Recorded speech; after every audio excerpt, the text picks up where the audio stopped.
Hi, Diana Vance, Technical Director for Portable Theater Company. This is the second in our series of videos about how we're creating live sound effects on stage for our current touring production of Tales from the Grave, written by Jeff Nelson. Another sound effect that's ridiculously easy to make and fun to watch is to create the sound of people walking, running, climbing, and jumping. The actor stands at a microphone with his script on a music stand. A pair of old shoes is used to simulate walking, jumping, climbing, whatever.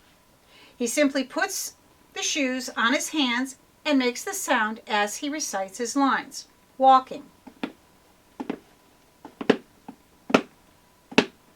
If the actor wants to make it sound like he's approaching, he simply moves his walking shoes closer to the microphone.